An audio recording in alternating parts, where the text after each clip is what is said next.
Bismillahirrahmanirrahim. Assalamualaikum warahmatullahi wabarakatuh. Alhamdulillahi rabbil alamin wa bihi nasta'inu ala umuri dunya waddin.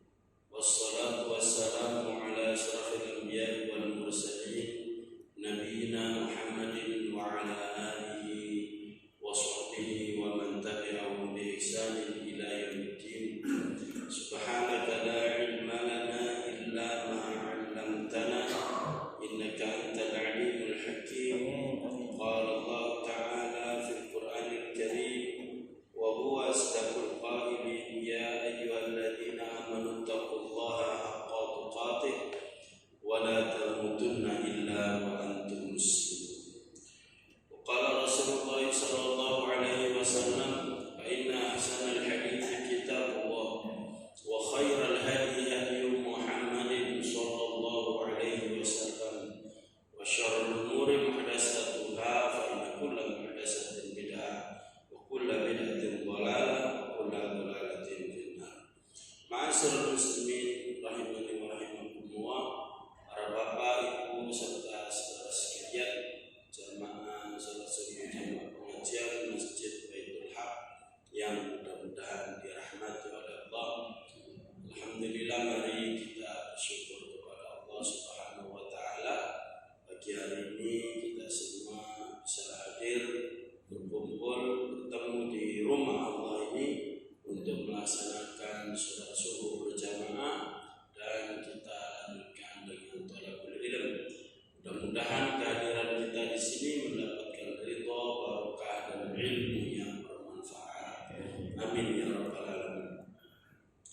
Jamaah yang dimuliakan oleh Allah, kita lanjutkan kajian kita dari kitab Syarah Salasatul Usul. Sedikit saya ulang untuk kelengkapan pada pagi hari ini, karena ada 3 poin.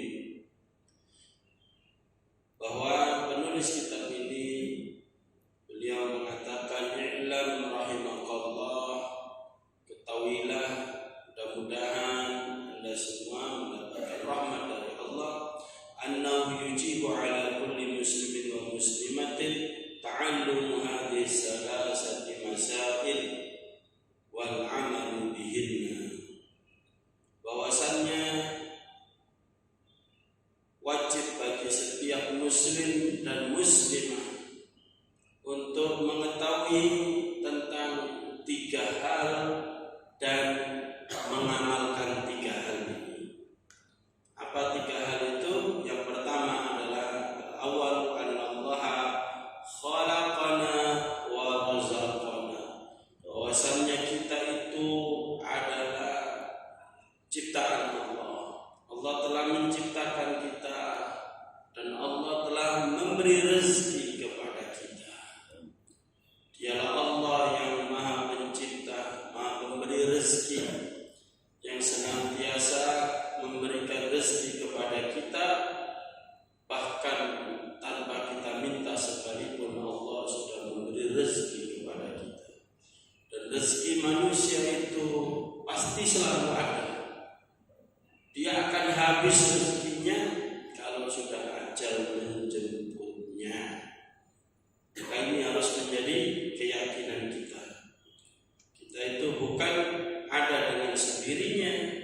Kita ini maujud atas kehendak Allah Subhanahu wa taala. Dan alhamdulillah para jamaah, kita ditakdirkan oleh Allah menjadi manusia, bukan menjadi yang lainnya. Menjadi manusia itu kata Allah, laqad khalaqnal insana fi ahsani taqwim. Sungguh kami ciptakan engkau wahai manusia dengan bentuk yang sebaik-baiknya. Tidak ada makhluk yang sesempurna manusia. Fisiknya, kecerdasannya, akalnya. Makanya manusia itu sebagai makhluk yang taklif atau mukallaf, mendapatkan tanggung jawab dan dimintai tanggung jawab. Kenapa? Karena manusia sempurna. Sama-sama taklif, yaitu yang golongan kedua, yaitu dari bangsa jin. Namun namun jin tidak sesempurna manusia. Jin itu beda alam dengan manusia, artinya beda dimensi, meskipun alamnya ya sama, menempati tempat-tempat yang kita huni. Namun dia atau mereka itu tidak mendapatkan perintah dari Allah atau amanah dari Allah sebagai khalifatullah fil ardh. Jadi sangat bersyukur kita oleh Allah diamanahi. Ini satu amanah, satu anugerah, satu hal yang nanti akan dimintai tanggung jawab di hadapan Allah sebagai khalifatullah fil ardh. Dan semua perangkat itu sudah ada pada diri kita manusia menjadi khalifatullah itu. Diberi oleh Allah keimanan, diberi oleh Allah modal fisik yang bagus, diberi oleh Allah kecerdasan, akal pikiran, sehingga manusia bisa menjadi khalifatullah fil ardh, memakmurkan bumi Allah ini. Ya, inilah para jemaah, kita bersyukur menjadi manusia dan diberi rezeki oleh Allah. Kemudian selanjutnya adalah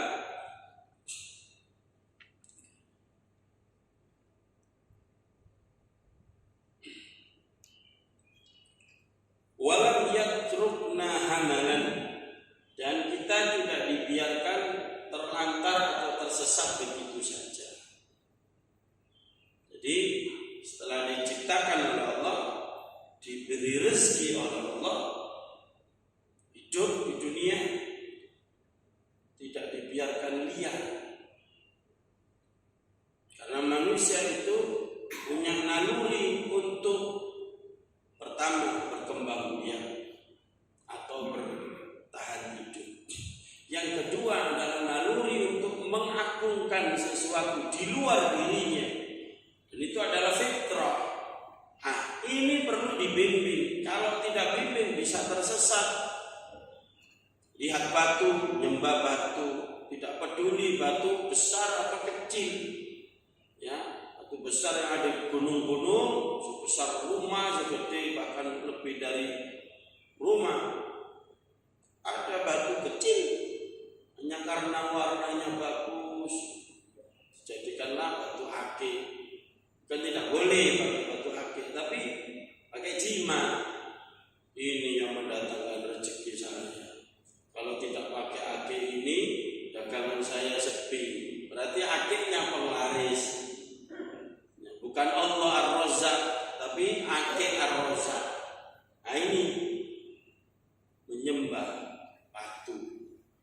Ada yang menyembah, lebih parah lagi, menyembah sesama manusia, menyembah Nabi Isa, menyembah Bunda Maria, menyembah Siddhartha Gautama, menyembah Mahatma Gandhi, ya, bahkan sampai menyembah kepada anak sapi dan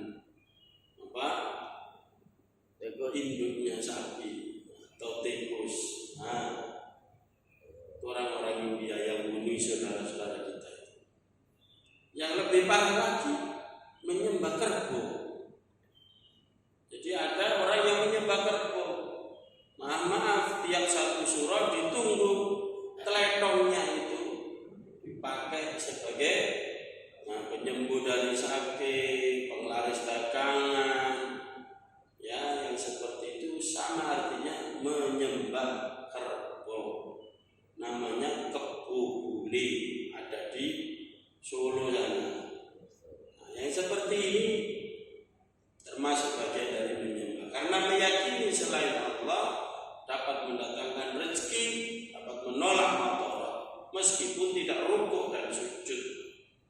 Tapi ada juga orang yang rukuk sujud di depan sapi untuk bilang tadi. Nah, ini para jemaah. Supaya tidak kesasar seperti itu, maka Allah bal arsala ilaina rasulan, diutuslah kepada kita seorang rasul, yaitu Nabi Muhammad sallallahu alaihi wasallam, insan kamil, manusia sempurna yang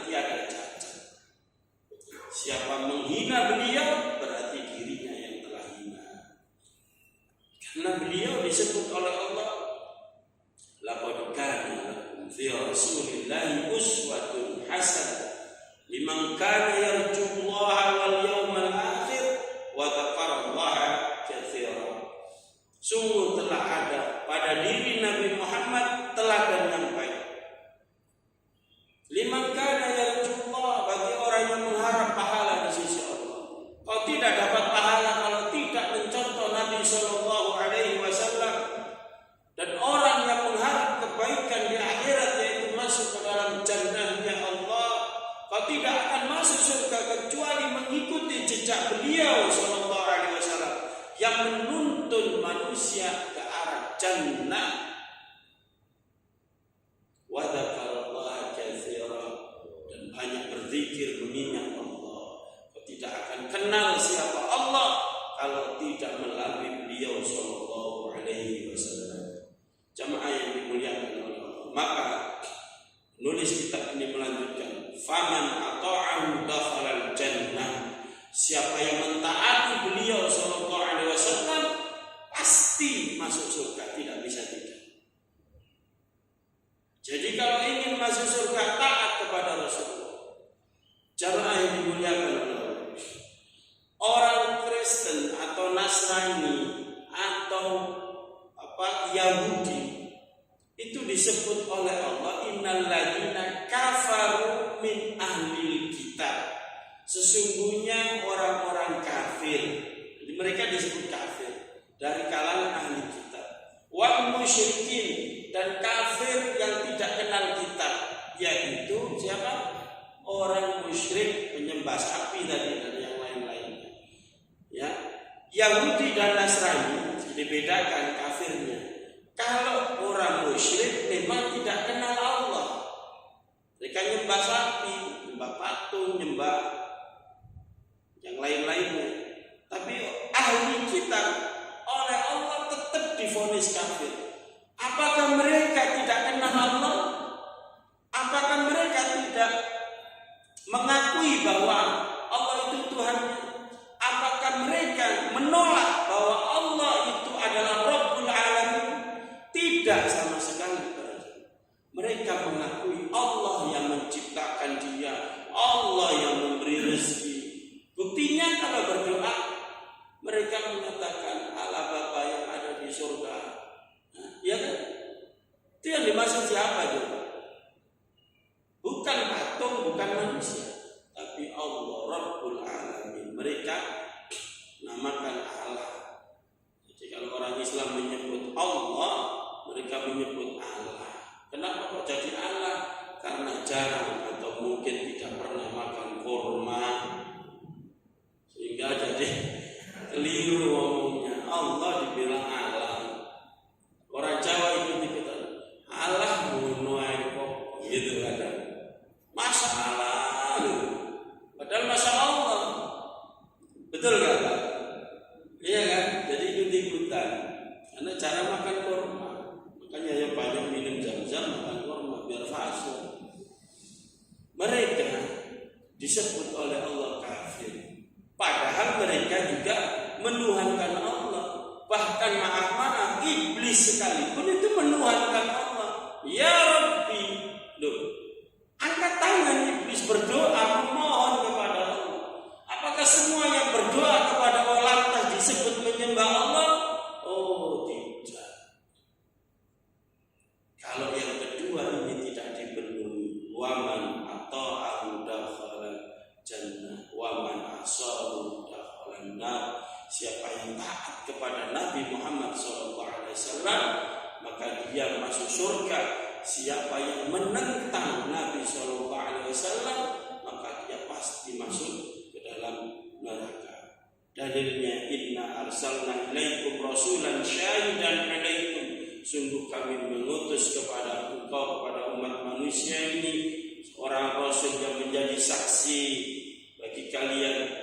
Kama arsalna ila fir'auna rasulah, sebagaimana telah kami utus kepada Fir'aun, raja yang zalim, bengis, kejam, ya, diutus, didakwai tetap karena dia punya hak untuk tahu ilmu, ya, supaya apa? Sama kedudukannya Jadi dikenalkan siapa Allah, siapa pencipta, siapa memberi rezeki, dan siapa yang berhak diibadahi. Itu oleh Allah diberi hidayah. Melalui siapa? Melalui Rasul, melalui juru dakwah, diajak untuk ibadah kepada Allah, diajak untuk mentauhidkan Allah. Semua, termasuk penguasa yang bernama Fir'aun ini. Fa'asha Fir'aunu rasulah fa'akhadnahu akhdan wabila. Tetapi Fir'aun menolak, bermaksiat kepada Rasul ini, menentang, menolak, mengejar-kejar, bahkan mau membunuhnya, yaitu Nabi Musa alaihissalatu wassalam. Tetapi para jamaah yang namanya Nabi, para Rasul, para juru dakwah itu adalah agen-agen Allah, dilindungi oleh Allah.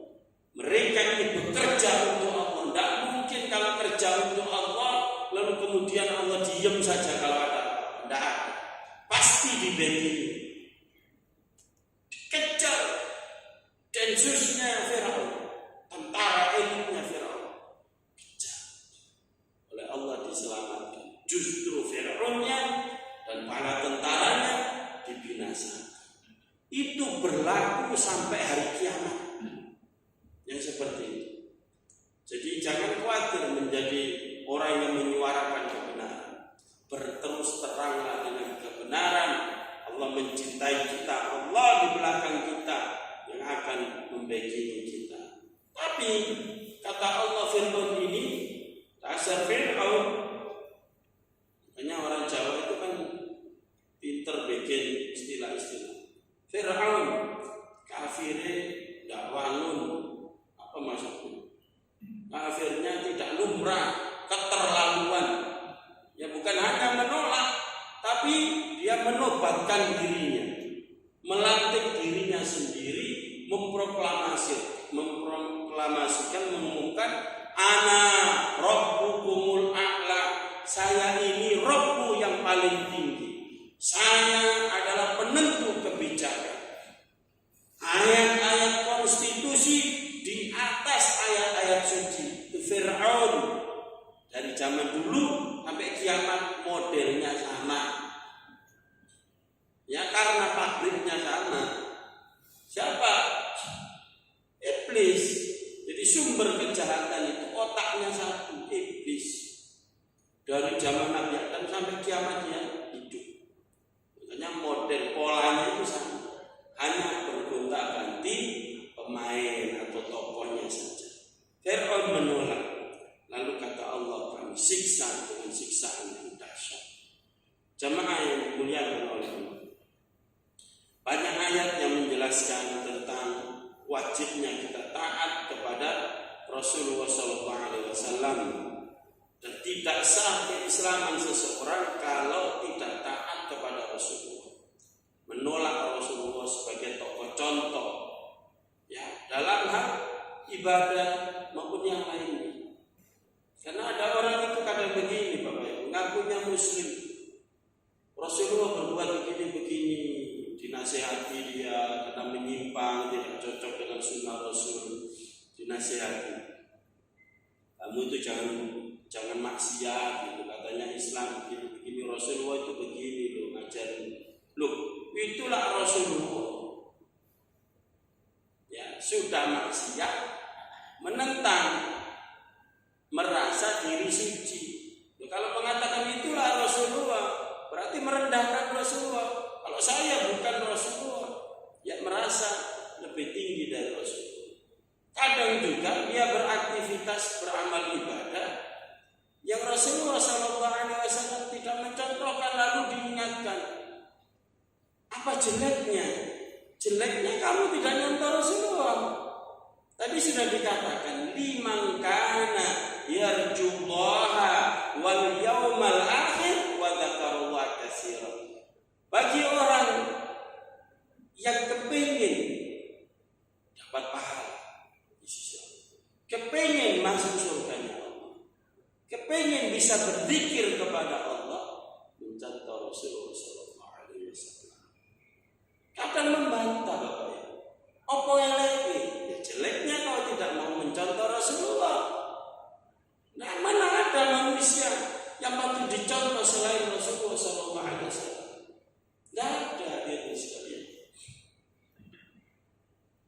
Kadang kita beralasan sing penting api, ya, tidak bisa kalau sing penting api itu ukurannya bagus dan jelek itu kalau sesuai dengan Al-Quran dan Al-Hadis Sahih atau As-Sunnah. Kalau tidak cocok dengan itu, meskipun semua manusia mengatakan ini baik, tapi kalau Allah dan Rasulnya mengatakan ini jelek, tinggalkan karena itu barang jelek. Sepakat di sini Bapak Ibu? Sepakat ya. Jadi apa yang datang dari Rasulullah Sallallahu Alaihi Wasallam pasti itu sumbernya dari Allah. Ya, sumbernya dari Allah. Sebab Rasulullah dalam surah An-Najm Allah mengatakan wa ma yantiqu 'anil hawa in huwa illa wahyu yuha. Apa yang disabdakan oleh beliau Sallallahu Alaihi Wasallam bukan keluar dari hawa nafsunya. Karena nafsu itu mengarahkan, mengajak kepada yang buruk. Bukan Nabi tidak punya hawa nafsu, punya, tapi sudah dibimbing oleh Allah. Illa wahyu yuha, kecuali mendapatkan wahyu dari Allah Subhanahu wa ta'ala. Allah Subhanahu wa ta'ala berfirman di dalam surat An-Nisa 69. Wa may yuti'illaha wa rasulahu fa ulaika ma'al ladzina an'ama Allahu 'alaihim minan nabiyyin was-siddiqin wasyuhada was-shalihin wa hasuna ulaika rafiqa.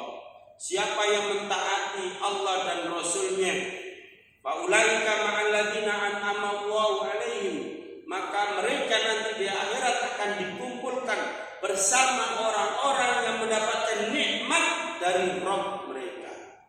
Kita ini kan doa, Bapak Ibu. Ya, sholat kita doa. Kita tidak sah sholat kita tanpa berdoa ini. Itu yang ada dalam surat Fatihah.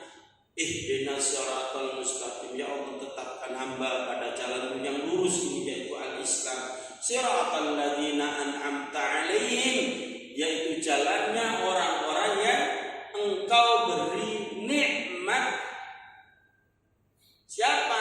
Ini penjelasannya, yaitu orang yang diberi nikmat oleh Allah. Minan nabiyyin, para nabi, was-siddiqin, orang yang selalu membenarkan sabda Rasulullah, membenarkan ayat-ayat Allah, wasyuhada, dan orang yang mati terbunuh di jalan Allah, was-shalihin, tingkatan yang paling rendah di antara orang yang diberi nikmat itu adalah orang yang baik, yaitu orang yang saleh, beramal berdasarkan Al-Quran dan As-Sunnah.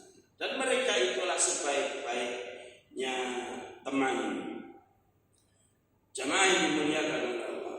Kemudian dalam hadis riwayat Imam Al-Bukhari dalam kitab Al-I'tisam, kitab Was-Sunnah, dalam Jami' Sahih, Imam Bukhari meriwayatkan bahwa Rasulullah SAW bersabda, kullu ummati yadkhuluna al-jannah illa man aba. Semua umatku pasti masuk ke dalam surga, dijamin oleh Rasulullah SAW. Allahumma ja'alna minhum, dan kita termasuk golongan mereka yang dijamin masuk surga. Semua umatku masuk surga, kata Rasulullah. Sudah enak ya? Kita ini umatnya siapa, Pak? Umatnya Rasulullah Muhammad SAW, bukan umatnya Nabi Nuh kan?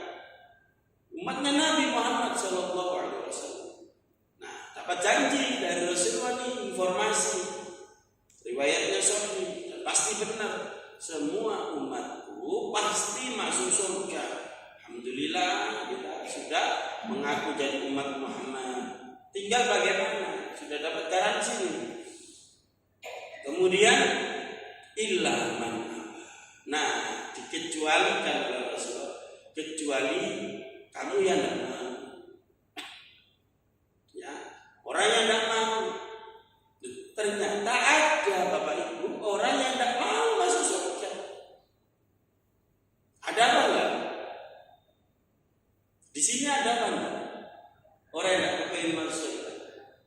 Kenyataannya maupun di sini maupun di luar, muslim maupun kafir yang percaya akan akhirat pasti pasti kepingin masuk surga.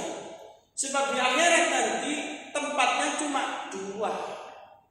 Kalau tidak masuk surga, ya masuk neraka. Kalau tidak masuk jannahnya Allah, pasti masuk nerakanya Allah. Dan itu tempat yang masuk surga nikmat selamanya. Tidak ada satu detik pun yang susah. Kalau masuk neraka sengsara, tidak enak, sakit selamanya. Tidak ada satu detik pun enak istirahat gitu. Hari Jumat libur gak disiksa. Terus berkelanjutan. Nah, orang yang waras akal pikirannya, yang meyakini kehidupan akhirat, pasti kepingin masuk surga. Tetapi Rasulullah mengatakan ternyata ada orang yang tidak mau itu. Sahabat heran bertanya kepada Rasulullah, ya Rasulullah, ya Rasulullah, siapa orang yang tidak kepingin masuk surga itu, wahai Rasulullah? Kata Rasulullah, man ata'ani dakhalal jannah. Nah, ini Bapak Ibu, kita jujur atau tidak kepinginnya tadi masuk surga? Ini jawabannya. Dan ditanyakan pada diri kita masing-masing. Siapa yang taat kepadaku, nurut sama Rasulullah SAW, diperintah apa saja kerjakan. Bukan berarti menyembah Rasulullah, bukan, tetapi perintah Allah untuk taat kepada Rasulullah itu.